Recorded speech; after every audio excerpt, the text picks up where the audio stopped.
Hello, you're listening to the K-12 Tech Podcast, bringing you insights into the world of education technology. Stay tuned as we discuss the past, the present, and most importantly, the future of technology in our schools.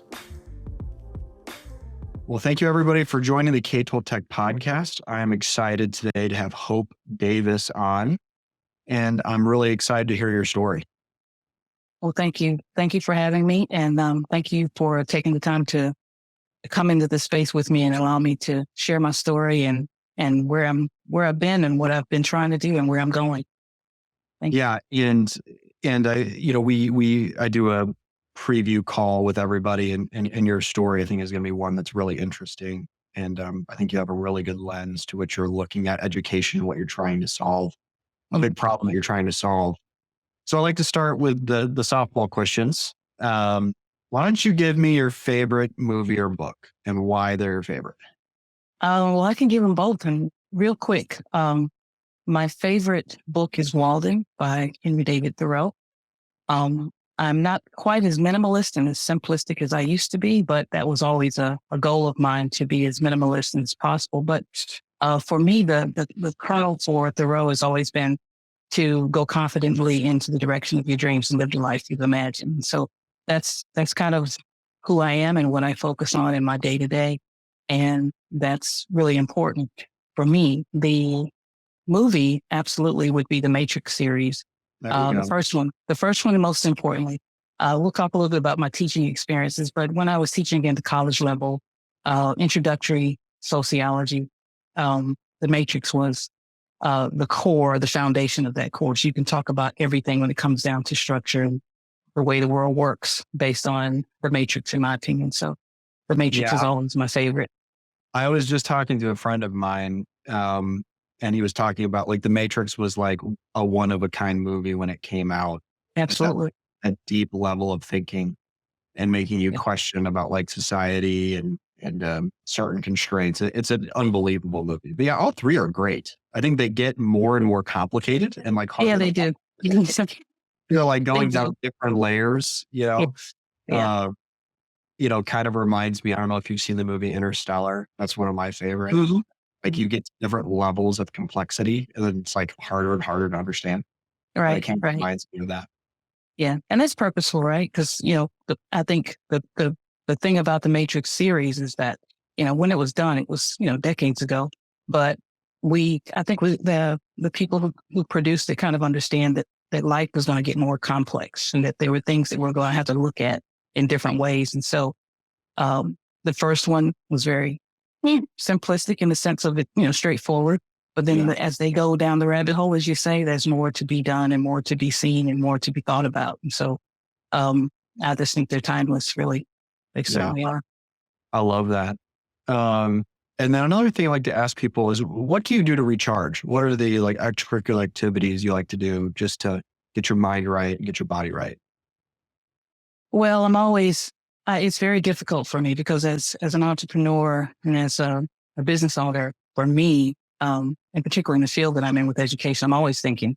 And so whenever someone asks me something like that, I always say sleep, it's not that I don't sleep, but it's the time that I get to be the most creative in my mind because I'm not looking at anything, right? So recharging for me is also just about that sleep time, just to be able to kind of go away, into the valley of knowledge and just kind of separate myself from all of those, external things, kind of get in your head and see visually to just kind of relax. And, I always say, sometimes I'll just say, well, I'm going away for a little while just to work on some things and I'll go to sleep. I'll take a nap a couple hours or whatever and feel so much better and recharged and clear when I wake up. And so that's what I do generally. I mean, I like to read and things like that, but my go-to is always to take a nap.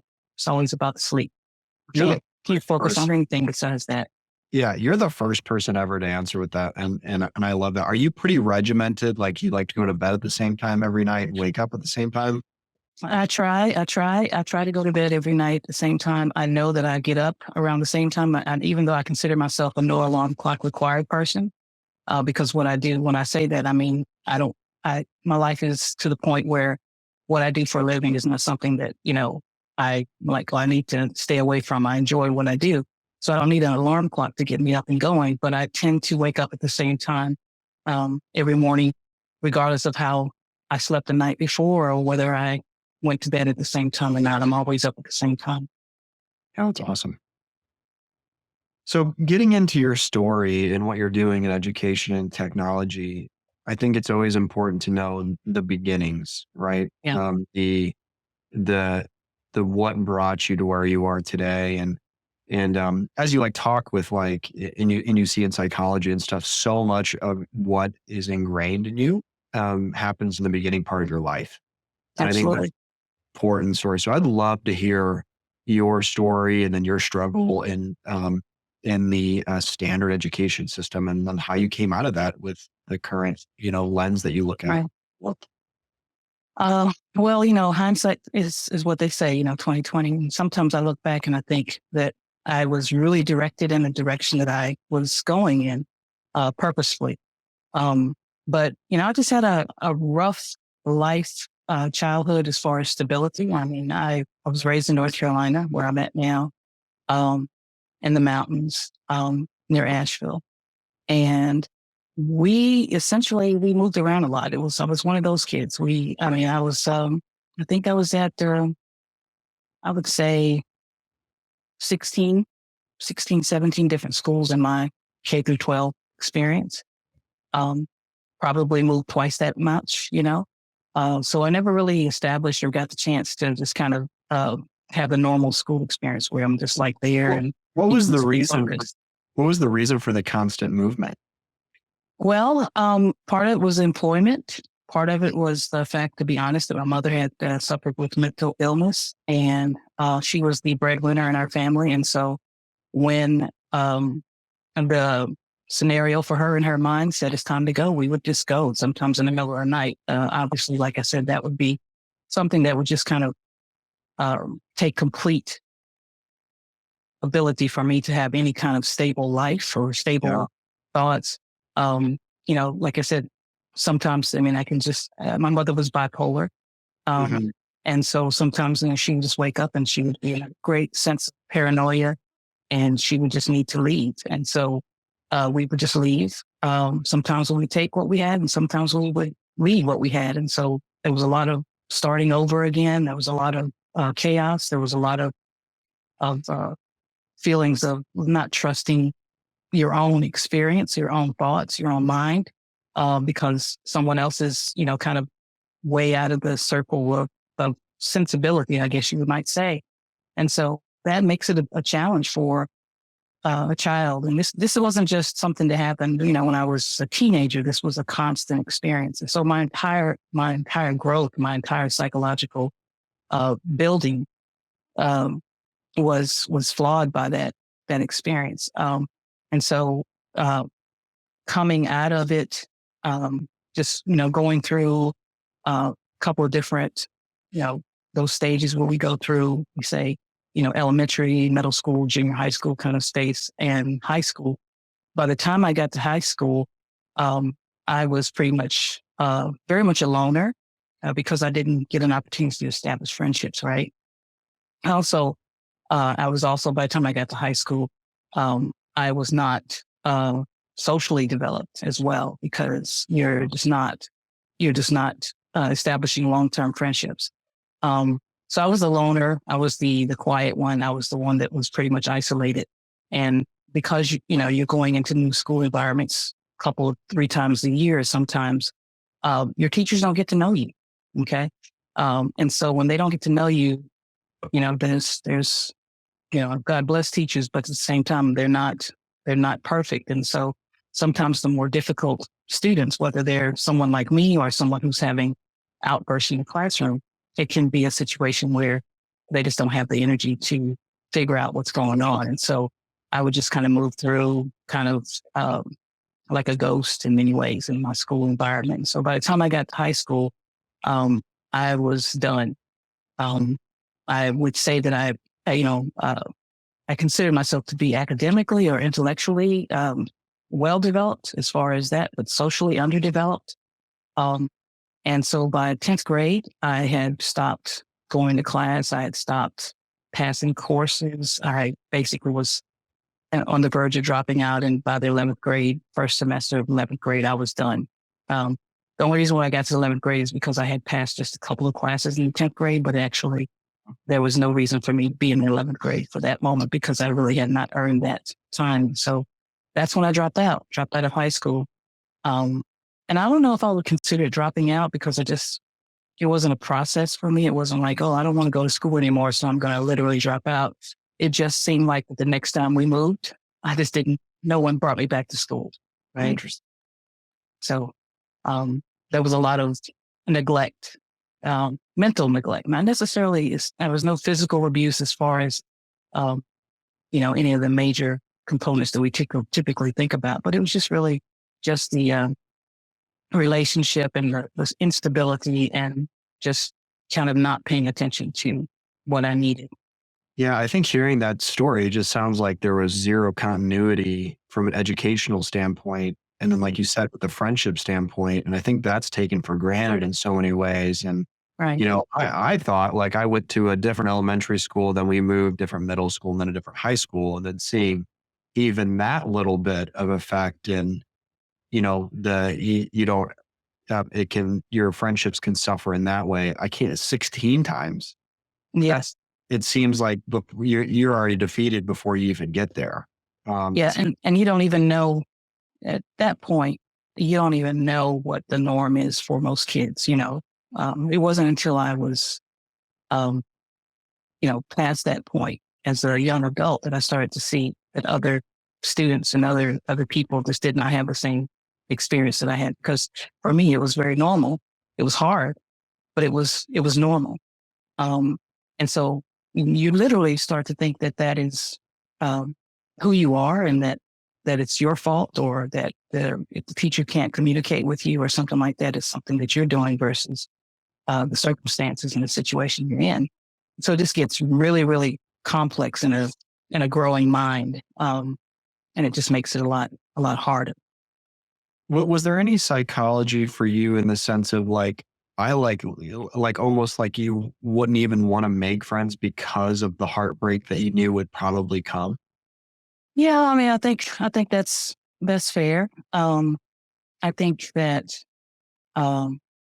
one thing that I, kind of reflect back on and understand about some of the things that I was thinking through that I can remember is that you just don't connect to people because they won't be there, right? Yeah. You don't connect to people. You don't establish friendships. You don't, move in a space that says anything about permanence because it's not going to happen. You don't even get to the point where you are like imagining this is what I would like to have. You don't even look around long. You're not looking around long enough to be able to know that, wow, they've been living here for, I mean, what would be extraordinary for me? They've been living here a couple of years. I've only been here 3 months, and I would like to live here a couple of years. That really didn't come for me until literally middle school, when I started to notice that it would be nice to have friends that were around a little longer, or be in a clique, or a group of people. Sports helped me with that. When you start being in organized sports at your school, you start to have, friendships. But at the same time, I always knew that it was going to be disrupted by something. So I would often try to just get out of sports, even though I was good at it. I would just often try to get out of it just because I knew that I wouldn't be around. Yeah. So 11th grade, you said basically it wasn't like a catch. No one came to be like, oh, why aren't you at school? It's just like, I'm just not going to go back, which Right. is also another unique process. Right. Because when you move, you move and you don't go back to school, how would they know? You're just gone. You just fall completely between the cracks. And when you're moving around, particularly if you move into another school district or another state, you just become a ghost. Like I said, they don't know where you are, who you are at that point. Yeah. Obviously to where you are now, you've built a very successful life. What changed? You drop out 11th grade. What's next for you at that point? Yeah. Well, what changed for me was to have my own child, I believe. And I think that was the biggest thing. So, after after dropping out or whatever you want to call it, just not coming back, um, the reality is that at some point, when I had been out there with my mother, at this point we were homeless. My parents had broken up for the last time, and I was with my mother, my bipolar mother, and we were just kind of going from place to place, homeless shelter, hitchhiking, so on and so forth. And we were up in Virginia at this point. She had chosen to hitchhike up to Richmond, Virginia, and we were staying at a homeless shelter hotel kind of thing, where social workers were involved. And they didn't get involved in my life in particular, just to say that you have a minor here.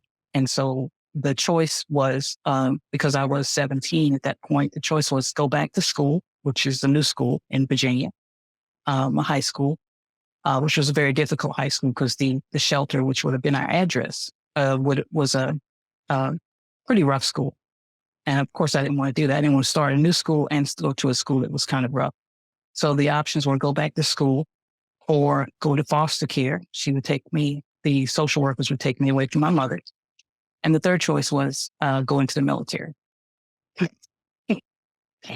So, wow, rough, 3 tough choices. yeah, so I don't even know if you could even guess. So you have go to the rough school, go to foster care, or go into the military. And I chose to go into the military.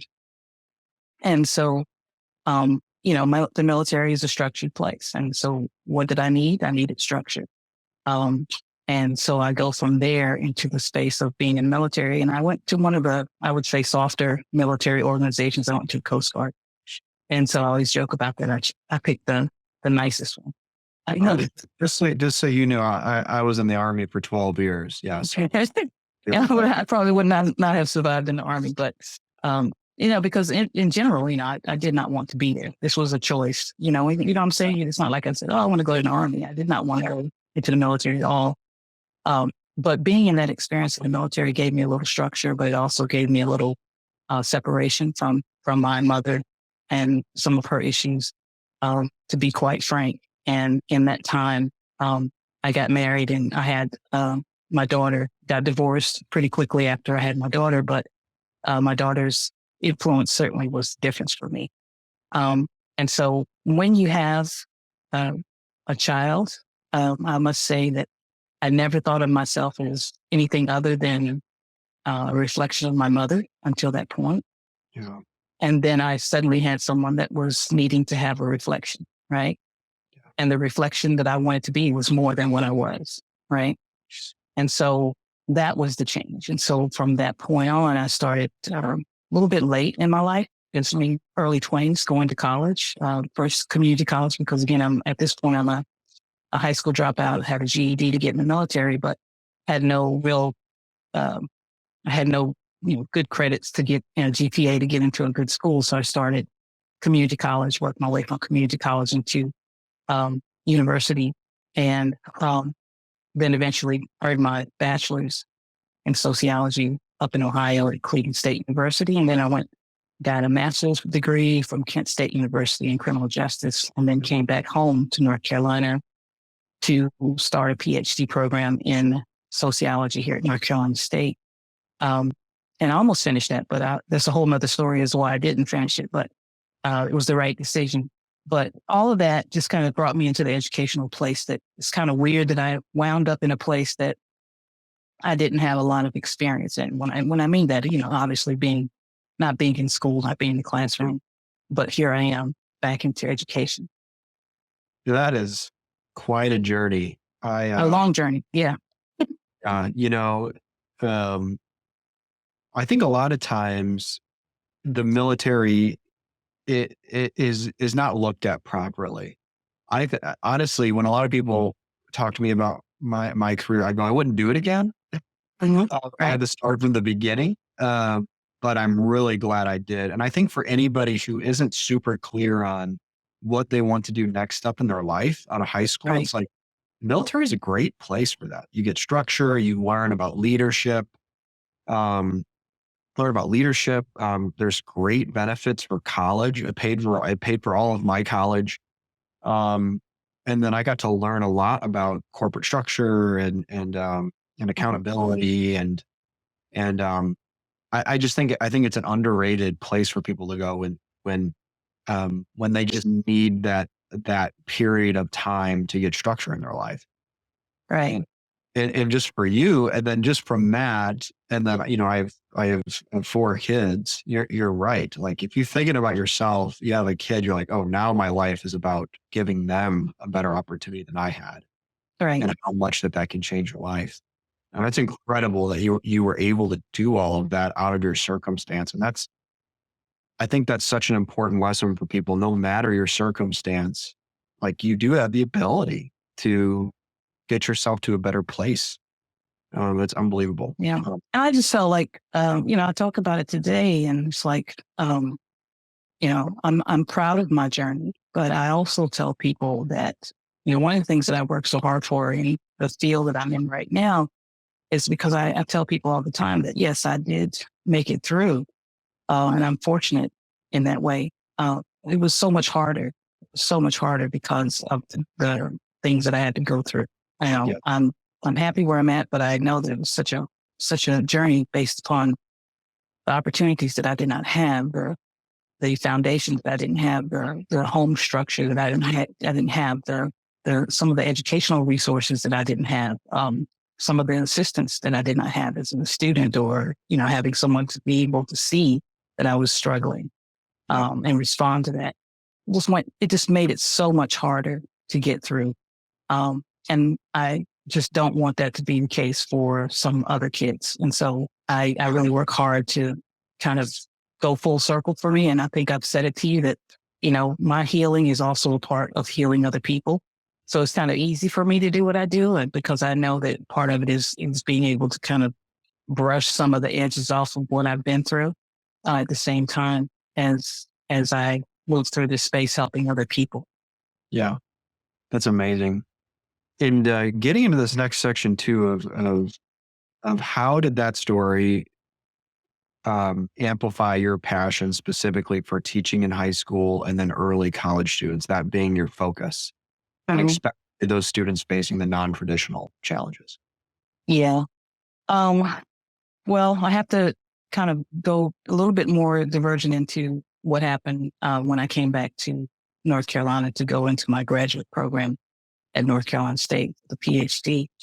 And because I was pretty much a loner, I really enjoyed the idea of being a graduate assistant and just kind of research and reading and things like that. For some reason, which I say that jokingly because obviously there was a greater plan, I was sent into the classroom. So in a college environment, I was teaching courses. And that's when I realized that I really enjoyed being in that space. And I found what I considered to be my calling, which was teaching. And so I spent several years, I taught down in Atlanta at Spelman College, and I taught here in North Carolina at UNC Wilmington. But what I started to see were few people like me in those classrooms, in those college classrooms. And when I say people like me, obviously I taught at Spelman, which is a Black woman's college predominantly. So it's not about race or gender. It's about people like me who are going through, right? Yeah. And so I kind of realized that, okay, you're doing good work here on the university level, but you're not seeing people like you because they never get here, you know? Yeah. It's just a harder road, and you're not seeing those students. So that's why I went, some people would say back, but I went to teaching in high school environment because I realized that that's where the drop is. That's where that moment where someone cares or someone is able to help them with resources is so important. And it's nice to be in a college environment. It's a very good point to have a career. But again, I wasn't seeing myself, and I wanted that opportunity. And so that's why I went back and started teaching in high school environment. So those students that I came across teaching in a high school environment as an English teacher, those students were reflections of me. And so I got to, like I said, heal a little bit, but also be part of an educational process that was fluid but structured, and just paying attention to students and helping them through and service, which is what we're all about. We're about service. It's amazing. And like for you, probably with your story, what was a unique approach that you took towards those students that had a similar kind, not maybe not an exact story of yours, but the students that you would say have those non-traditional challenges. Can you can you talk a little bit about maybe some little things or big things maybe that you were doing to try and engage those students that maybe you didn't see when you were going through school? Well, um, I think the biggest thing is just to um, operate in a way, you stay within your curriculum requirements and so on and so forth, but you want to stay in a space where your students feel like they're seen, um, and that they're heard. And that may sound cliche, but that's really the foundation of who we are as human beings, right? And so um, I just always had a very classroom that was part of that philosophy, which you're seen and you're heard. And whatever constraints or restrictions or developments that we have from a curriculum standpoint has to always come from there. And giving students the freedom to be creative and to see themselves in the work, even if the work doesn't at an upper level seem to be about them. It's always about them, because they're the ones they're the ones that's taking that education out the door, and bringing it into the world. And so, just making sure that they're seen and they're heard in the classroom has always been important within the constraints of the curriculum that's provided for our particular grade level, is just really important. And so, but also, I never really, you might think that my childhood experience might flow into the classroom. I never really talked about that with students because I think it's inappropriate. I really do. This is too much, you know. So I didn't feel like that was the way to do that. What I just believed is just being a teacher that pays attention. I've had situations where students have taken remedial courses with me, and where those are spaces where that I didn't necessarily think that was part of my direction. Most of my English courses were upper level classes, English 3, English 4, junior and senior English. But doing things like, working in the remedial side of it where students are having difficulty or where they need a little assistance. And so I just kind of stretched myself out to go in those spaces so that I could give back and serve in those ways as well. But just making them seen and heard is just an important part of who I am as an individual. And certainly it was part of that for me as an instructor and a teacher. So specifically, as we're working into what you're doing now with Project LEAR, you obviously you're a Google education certified teacher and all of these things. How did your position transfer more into technology? And then what skills are you seeing that you believe are required to have that creativity and proficiency in the real world that you're not seeing, that you weren't seeing with your students? Well, there's always a converging point for me when it comes down to how things play out. And during my college experience, when I was in college, I had a mentor he was in urban studies. And so he's focusing on the general situations of individuals in urban environments. And he retired and went into technology. And this was many years ago. And the day that he retired, I just loved him as a mentor. So I was helping him carry his stuff out to his car. And I said to him, "So what are you doing now?" And he said, "I'm going into technology. I'm going to start writing software programs and so on and so forth." And he said, this is where the world is going. Right. And so I said, "Okay, this is where the world's going.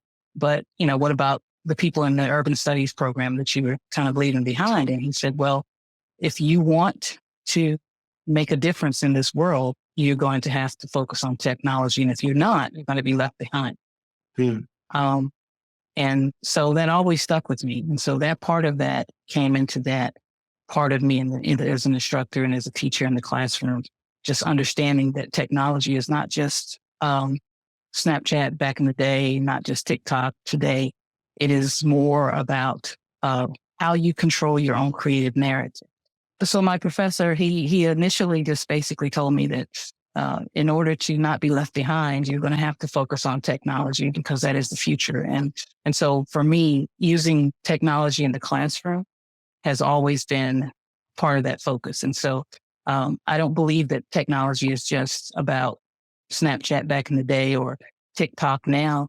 I think the use of technology, whether it's in the classroom or for people who are using it out in the real world against the outside world, it's important for them to be able to see that technology is a part of the creative mind. And that's where I'm always at when it comes down to technology. And so when it comes down to what I was initially saying about students being seen and being heard, part of being seen and being heard is a two-way street. I can see you as a student. I can hear you as a student, but unless you show me something and unless you say something, I can't, right? So for me, using technology and the boom of technology is that connection to be able to say that some students are able to use that creativity to make themselves seen and heard in the classroom or in the world in general. One of the things that I know as an instructor, as an educator, that is that students who are visual learners and who are learners who focus on their ability to touch and to manipulate things tend to be the hardest to deal with in the classroom. And part of the reason why is because our curriculum is set in such a structured way that we don't give a lot of time. We don't have a lot of time for that kind of learning. Yeah. And so because of that, those kinds of students you will see when you talk about students who are having difficulty, they often are those kinds of learners. And so it just turns out that's the perfect space for me because I want them to express themselves, visually and through touch and view, manipulation. I want them to be able to move, and I think you and I talked about this at one point about how for you, that was one of those challenges. You just needed to move in the classroom. You could not sit still. And so for most students, that's where they are. And so when you see a lot of students who are kind of restricted or set back in their academic progress, many of them are learners that struggle in those ways. And so technology, if you use technology as the creator of your, the place that your mind can create these spaces, then you're allowed to be seen and be heard in many ways that are really important and really critical for students who may not have some of those resources that we often talk about as being just normal for kids. Yeah, I fully agree. And I think now, and AI is a big talking point. I just think the ability to curtail specific educational plans towards students who have different apts, and different capabilities is going to be huge. Yes. It's just for the future. So Yeah. getting into what you're doing now, Right. can you elaborate on how Project LEAR embodies your commitment to genuine and student-focused education and those who need support, and what Right. Project LEAR is?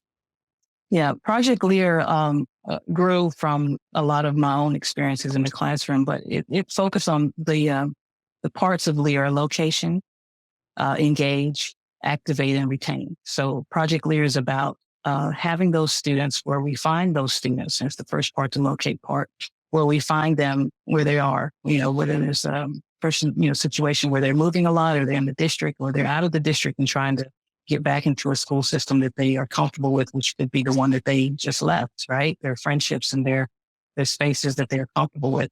So finding them in the spaces where they exist and then engaging them and letting them know that someone is there and someone is ready to assist them in getting back into where they need to be.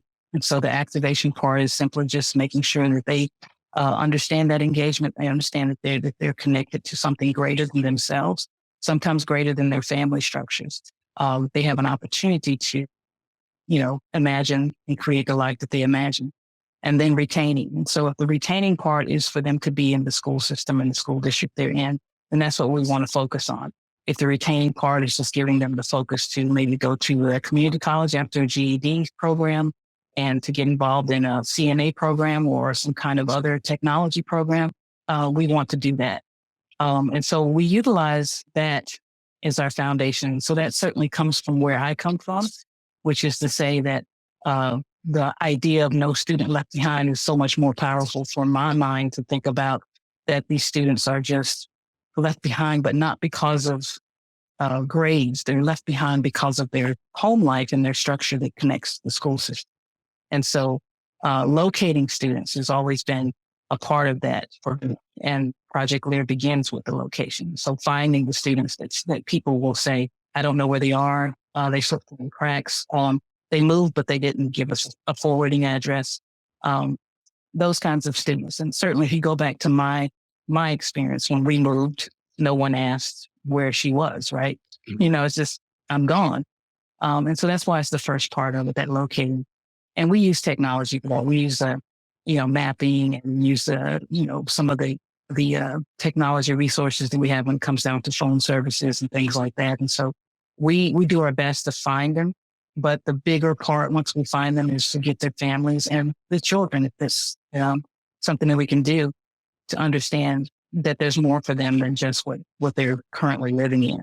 And so that's how Project LEAR fits for me, but it also is how it came to be. Just understanding that we have a great body of students that are left behind because we just don't check in on them. We understand as educators, and this is part of the systems of structure that are a little bit frustrating for me and as a former educator, is that we tend to focus on students when they are viable for testing. Mm-hmm. Focus on them when they're viable for evaluations of your teaching ability. But when they're not in that process, those two main processes, we tend to forget about them, and they become, we don't want to bring them back into the classroom because they're going to ruin our evaluations and our scores. And so we can take care of those kids, but we choose to often not. And that's where I'm driven, based upon my own experience, just about seeing that happen in the classrooms that I've been in as an adult as well. Yeah, I love that. That's interesting. I've never heard in education technology anything really like this. And I think you're right. It's almost like an out of sight, out of mind problem, probably for many people. Like, I didn't even know that this was that big of an issue. All right. I wanted to talk next about the work that you've been doing with the DEI initiatives in education, and then why you think it's really, really important for the inclusive learning environment. Well, and it is, again, I connect a lot to where I come from. And so I cannot specifically say to you that my experience was based upon my upbringing in a household of persons of color. I cannot say that. But what I can say is that based upon our societal norms and our structures, that a lot of the kids that we come across, and that I've come across as an educator and that we come across with our company, have been persons of color. And they are deeply, deeply affected by systems of struggle and systems of oppression that are very, very real in their lives. What we have to kind of understand is that it does not make everyone comfortable when we live in a meritocracy as far as how we see things, to say, hey, if you're given an opportunity, you can have that opportunity. If you have and do what you need to do, you will be successful. I have that perspective as well. And as I said just a few moments ago, yes, I am successful. And what I went through made it a lot harder for me. Yeah. So what we have to do when it comes down to equity and inclusion is we have to kind of see those systems of struggle that are in place that make it a lot harder for certain children, certain students to be seen in a way that allows us to focus on their growth, their education. And when they fall, that's the biggest question for me. When it happens, when they fall, what do we do? How do we respond? So it's not to say that you have to create programs that don't deal with reality. Part of the reality is that there will be students that will struggle, and there will be environments that are difficult, and some ways more so for some children.